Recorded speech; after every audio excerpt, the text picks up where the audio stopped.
다들 안녕하세요. 프로토 91회차 토신 정보방 환급 인증합니다. 당첨금은 세후 금액인 거 알고 계시죠?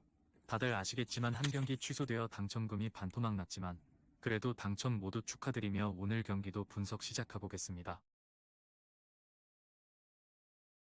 금일 첫 번째 경기 가시마 대 FC 도쿄 분석 시작해 보겠습니다. 이번 경기에서는 가시마가 더 주도적인 페이스를 보여줄 것. 마리노스전에서 압박을 강하게 이어가다가 체력적인 난조를 보인 것이 되풀이 되지는 않을 것이다. 다만 주도하는 흐름에서도 가시마가 도쿄 상대로는 뚜렷하게 우세를 잡은 특성을 보여주지는 못했던 것이 사실이었다. 오히려 도쿄가 카운터로 가는 상황에서 손해를 보는 경우가 잦았는데 최근 전적에서도 1승 1무 3패로 가시마가 밀리고 있다. 대체적으로 실리적인 접근을 하는 경우에 안정세가 뚜렷하다. 자신들이 주도하는 상황에서는 배우나 측면에서의 공간을 내주는 모습이 잦은 편. 오히려 가시마가 전체적으로 주도권을 쥐면서 나오게 만들 가능성이 높다. 지난 니가타전에서도 실리적인 접근으로 자신들이 카운터를 노리는 기세로 이겼고 지난 가시마 대결에서도 45%의 낮은 점유율을 가지고 승리를 거두기도 했다. 도쿄 승리를 기대해보고 있다. 대체적으로 실리적인 운영을 하는 상황에서 가시마가 도쿄 상대로 밀리는 형국이 잦았다. 물론 가시마가 현재 7승 3무로 홈에서는 상당히 무패 행진을 길게 이어가고 있는 상황. 금일 두 번째 경기 마치다 대 요코하마 F 분석 시작해 보겠습니다. 마치다는 마리노스에게 상당히 강했다.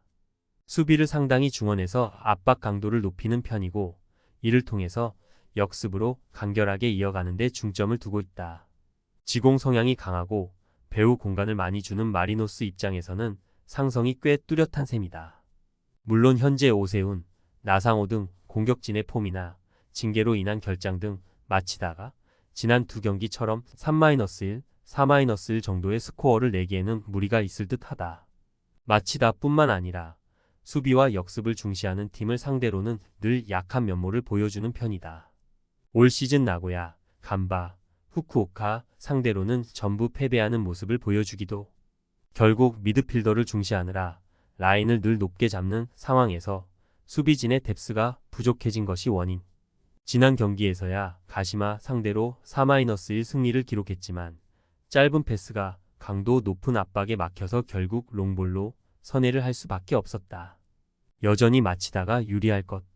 압박을 중원에서 이어가면서 역습으로 이어가는 시스템의 강점은 마리노스에게 상성상 우위다. 물론 여러 공격수들의 이탈로 인해서 마치다도 지난 대결처럼 두 골 차이의 승리를 기록하기는 어려울 것으로 보인다. 금일 세 번째 경기 우라와 레드 대 삿포로 분석 시작해 보겠습니다. 전체적으로 우라와는 강호들이 아니라 하위 전력에게 강하다. 올 시즌 기록한 모든 승리는 8위 아래의 팀을 상대로 기록한 것. 이는 우라와의 현재 기조가 후방에서의 전진을 바탕으로 하기 때문인데 이 때문에 우라와가 주도권을 잡기 쉬운 상황에서 강점을 드러낸다고 볼 수 있겠다. 물론 우라와가 정교하게 전진을 하는 상황에서도 상대의 압박이 강할 경우에는 나오는 실점의 양이 없지는 않다. 삿포로의 경우도 일단 초반을 버텨내고 강호들을 상대로 천천히 이어가는 것으로 가닥을 잡고 있는 경우가 많다. 물론 삿포로의 문제는 자신들이 가지고 있는 화력에 대한 저조함. 최근 6경기에서 1골만 기록하고 있고 그나마도 직접 프리킥으로 겨우 한 골을 기록한 것에 그치고 말았다. 결국 신승 상황에서도 삿포로가 밀리는 가능성이 더 높아 보인다. 우라와가 신승하는 상황을 기대하고 있다. 전체적으로 자신들이 주도권을 잡아가는 상황에서 강한데 이 때문에 하위 전력을 상대로 더 강한 면모가 강한 것이 사실. 다만 전개를 하는 상황에서도 전방 압박에 약한 점이 있어서 한 골 정도가 실점으로 이어질 가능성을 염두에 두고 있다. 금일 네 번째 경기 가시와 대 가와사키 분석 시작해 보겠습니다. 가시와의 전략은 상당히 압박 라인을 중원에서 강하게 가져가는 것이다. 사실 가와사키가 상당히 중원에서의 전개를 중시하는 편이라서 이 전술에 대한 효율은 어느 정도 있는 편. 다만 가시와의 주전 조중, 사비오 정도를 제외하면 가시와의 믿을만한 주포가 없다는 점은 아쉬운 부분이라고 할 수 있다. 그나마 기노시타가 8골로 교체로 나오는 상황에서는 효율을 높이는 모습이긴 하다. 가와사키의 플레이는 전체적으로 에너지 레벨의 취약점이 드러나는 편이다. 특히 원정을 가는 상황에서는 활동량이 최하위 수준인 약점이 크게 드러나는 모습. 1차적으로 빠르게 전개를 하는 데는 익숙한 팀이 아니기도 해서 전체적으로 수비를 먼저 생각하는 팀을 상대로는 약하다는 것이 중론이다.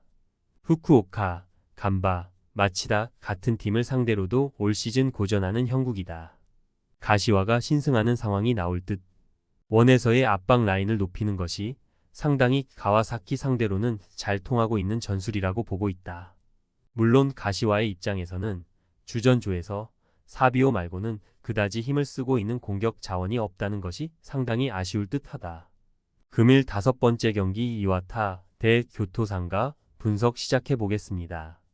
이와타는 전체적으로 쇼난이나 교토 상대로는 강세를 보여왔다.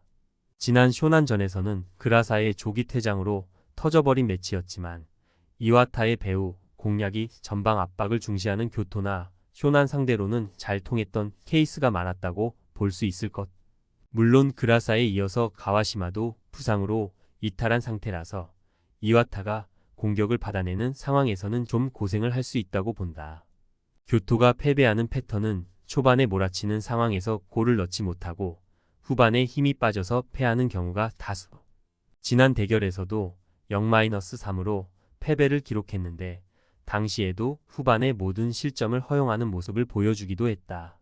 특히 교토가 압박의 에너지를 소모하는 양이 많아서 정작 문전에서의 섬세함이 부족하다는 것은 팀의 아킬레스건이라고 할 만한 요소.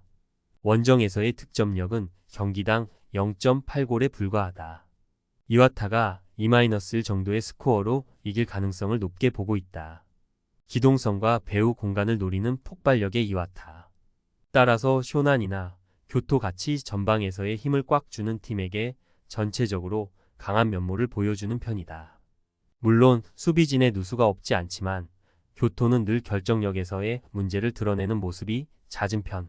금일 6번째 경기 간바 오사카 대 쇼난 분석 시작해 보겠습니다. 전체적으로 간바가 라인을 낮추고 수비와 역습을 가는 상황에서는 쇼난 상대로 좋았다. 최근 거둔 2연승 상황도 쇼난에게 어느 정도 점유나 공격권을 허용했던 케이스. 이는 간바가 현재 홈에서 골을 허용하는 비중이 최소 1일 정도로 안정적으로 수비를 해내는 역량이 상승한 덕이라고 할 수 있겠다. 실제로 17실점의 수치는 마치다와 함께 리그 최저 실점 1위이기도 하다. 쇼난은 원래 수비를 먼저 하고 속공으로 이어가는 팀에게 약하다. 상대 퇴장자가 나와서 5-0 대승을 기록했지만 이와타에게도 약했고 마치다고 배우 쿠오카 같은 팀들에게도 여지없었다. 특히 쇼난이 전반부터 상대 진영을 넘나드는 것을 서슴지 않을 정도로 활동량을 높게 가져가는 편인데 이 때문에 힘이 빠진 후반전은 전반에 비해서 실점률이 2배 늘어나는 모습을 보이기도 간바가 유리할 것이다. 일단 점유를 상대에게 어느 정도 내주고 플레이를 하는 상황에서 오히려 쇼난과의 대결에서는 앞서는 모습이다. 간바의 수비가 그만큼 안정세에 들어와 있는 상황이고 쇼난도 상대 진영을 빠르게 넘나드는 에너지 레벨 소모가 후반전에는 상당히 실점이 늘어나는데 기여하고 있는 모습. 토신 최종 조합은 영상 아래 고정 댓글로 말 걸어주시면 토신 정보방에서 무료로 공유해드립니다. 제발 손해보면서 토토하지 말고 다같이 웃으면서 즐겁게 베팅합시다. 함께 하실 분들은 부담 갖지 마시고 편하게 말 걸어주세요.